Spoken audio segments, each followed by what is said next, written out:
Right, hello. Number 6, Stockman Pete. Hey, right. Now, okay, so we're doing these tests. And what tests they were. Now, okay, I'll start. Now, look, this is off the top of my head, so you've got to, bear with it. Map reading. What a job. What a job. So we ended up on a hill looking down a valley. And remember, everything in the world depended on this. If you got this wrong, you were back squatted. There was a river, there was a windmill, and there was a farmhouse. Well, I've done the best I could, looking at the map, doing this, doing that. Well, I guessed the 3 of them, and I got it right. Little did I know this was going to bite me in the bum later on. And I'll tell you what it was, in case I forget to tell you. Out on patrol with the infantry, about 500 infantry. We were combat engineers. We was meant to be a bit cleverer. And going along, and we came across a minefield. I saw it came across the minefield, so I stopped everything. No, I wasn't even a Lance Corporal. I was acting Lance Corporal. I wasn't even promoted, and stopped everything. Officer came down. He said, "Well," I said, "Look, there's a minefield." They said, "Well, you're the engineer. Do something about it." Well, the way it was then, I could actually call in a real airstrike with the jets. The RAF were waiting. Not the RAF, the Royal Australian Air Force was waiting. That is RAF, isn't it? Anyway, was waiting, and so I sat there, and of course got the maps out. Luckily, there was 2 others, and we must have gone over that map about 20 blimmin' times. I tell you, to get that right situation. Then I rang up the RAF and ordered in this airstrike, and in the next 3 minutes, 3 jets come in and boom, blew the way through for us, and we went all through. No recognition, of course, but all the way through. And whilst we're about it, just as I say, I do drift off a bit. There we go. He said, I don't know, give me a name. He said, right, well, build a shower block here because the RAF are just over there and all this and that, and what they used to call the Brill Cream boys. You know what I mean? And so I built this big shower block. Quite enjoyed doing that. 44-gallon drums, hot water in. You took hot water out, put one cold in. You had a bucket. You pulled a lever, and I put holes in the bottom of the bucket and a bit of boarding round and towels round and this and that, because they're a shy lot, the RAF. They're a shy lot, and they'd go in and have a shower. And there's all the infantry, and there's us 3 combat engineers, and we weren't allowed to have one. They had to have all the showers. We're sleeping under hedgerow, and they've got tents, food, God knows what brought in for them, and that's why they were known as the Brill Cream boys. Anyway. So, and then when it finished, I had to take it all down, like, you know what I mean, and sold it into town. But never mind about it. Anyway, and so we went on from there, and that was right. Now back to the tests. So that did jump up and grab me, and so it's best to pass these tests if you can. I think I told you about the speedboat. That was lovely. The big landing craft barges. Really enjoyed that. And anyway, one of the tests was setting out the Claymore mines. Now these are half horseshoe things. Anyone in the services will know what I'm talking about now.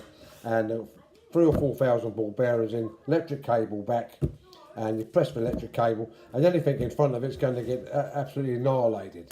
And they put dummies out. It's mainly for a booby trap thing. So it's all set up, and they pressed the electric cable, and of course it didn't go off. And I knew straight away, being the pommy, what was going to happen. Anyway, this officer turned around and said, "Boom, give me your name." He said, "Sort it." He said, "You're in charge." As I say, the Australian way, yes or no. And I cleared everyone back, and I knew a charge had gone through this cable, and there's like £2 of TNT and 4,000 ball bearings about to go off here, and I'm walking towards it, feeling the cable. Well, looking at the cable, I did have enough brains about it, got to it, and when it had been put in the ground, one of the cables had come away. So you've got a real steady hand here, and this is life or death really. So I grabbed it away, wrapped it with some tape, undone the other one, wrapped it with some tape, put £4 of TNT under it with a percussion cap, right back, and wired up of course, And he said, what are you going to do now? I said, this, sir. And I pushed the thing there and and took about 8 trees out round it. And they weren't too happy about that. But I said, I've cleared the area, all safe. And I didn't know quite what to do about it. I didn't think I was going to do that. Anyway, done. It was always me. It was always blimmin' me. Never mind. So we got through these tests and onwards we marched. And we done our marching.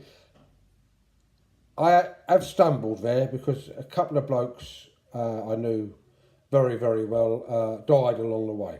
This training was ultra hard. It was live ammunition. It was live explosives, and things did go wrong. And if you've never thrown a 1.5 pound hand grenade, you're in a pit. Back of you is another deep hole in case something goes wrong, in case you drop it. It has happened. But you know, you've got this live, and you lob the damn thing, and you wait till you're told, then down, and you just go down a bit because you're behind mounds of dirt and concrete, and boom, up she goes like, and then you have to do this twice with live 1.5 pound hand grenades, and they don't half go off, and that's just part of your training. Then you have to learn how to throw one from behind a log, and it's a live hand grenade, and it goes on, and with the explosives, I thoroughly enjoyed being in the engineers, building Bailey bridges, building this and beyond that. But with the explosives, you've got a stick of dynamite, percussion cap you broke in your teeth. They reckon that's unstable explosive. They reckon if it went off, it only took half your jaw out, so you should live. And I thought, well, that's a comforting thought, that, you know. And you put that in, and you cut your fuse wire, put that in, that's in your percussion cap, into the dynamite, and for 20 seconds, and you stand at the end of this dusty old road, and the officer says, right, walk down, and you walk down so far, and then he says, light the fuse. And just as you're about to light it, he says, you definitely have measured it out for 20 seconds, haven't you?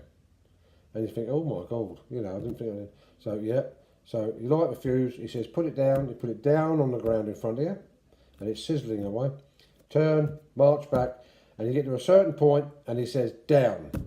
Luckily, I could see the dip in the road. This has been done before, you know. So down I went in this dip, and boom, up. No wonder I got a bit of tinnitus. And bang, up she blimmin' well went in the air.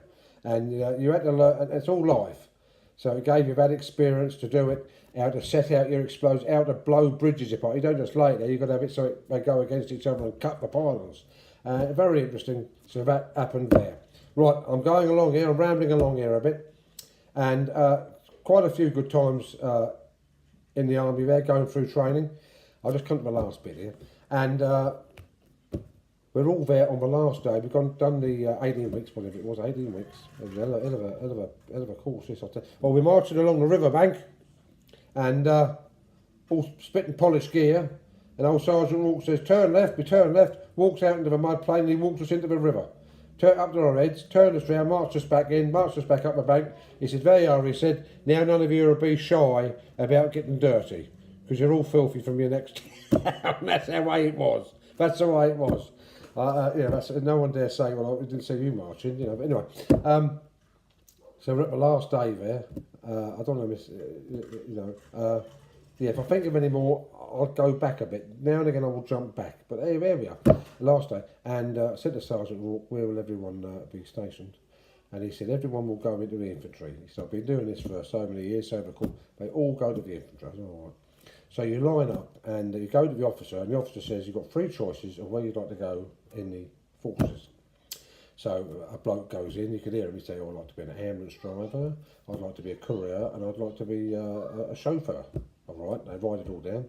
The next one goes in, he says, oh, I'd like to be an ambulance driver, I'd like to be a stores driver, and I'd like to be a courier. And they're all going for the absolute easiest blimmin' jobs that they can think of. So one of those moments of brilliance that I have now and again. So I walked in and said, what do you want to do? And what I enjoyed doing was building the pontoons, that's bridges across lakes. And we had to go out one night, and they said the officer's asleep on the island. If you wake the officer up, I thought, yeah, I bet you he's asleep on a blimmin' island over there. Wouldn't be comfortable enough for him. Anyway, if you fail, and you have to put all these, like, canoes, but with tracks on, right across the river to the other bank, and they can drive a Land Rover over it and get small artillery over it, but more importantly, get the troops over it. And you can do that 2 or 3 hours it'll take you, and you can put a bridge right across, say, the River Thames, twice as wide as the River Thames, take you about 3 hours, and you can get a pontoon across it, and you can get personnel across that river real quick, and it can be done pretty silently. That was a tough old night, that was, but it was very, very rewarding. Anyway, and I said I'd like to be combat engineer. And I said, I'm interested in the building. I enjoy the Bailey Bridges. I enjoy the. So next day, I'm all down, and I said, right, everyone's going into the infantry. So up they come, and then the second day they said there's been a late change, and everyone looked, and they said, and Private Ripley, private. Oh, I didn't drop your name there, but Private so will be going to the combat engineers. And what a change of life that was. The gear was packed up, this and that. We done a lovely marching out parade. Sergeant Rourke put on a party with all that a party should have. And my goodness me, it turned out to be a good old stick, and shook his hand. Everything was a damn good trainer, and that's what you need, damn good instructor. And off I went to me unit, and that's where we carry on next week. So. Take out a subscription, and I'll see you next week. All the very best. Stockman Pete. See you later.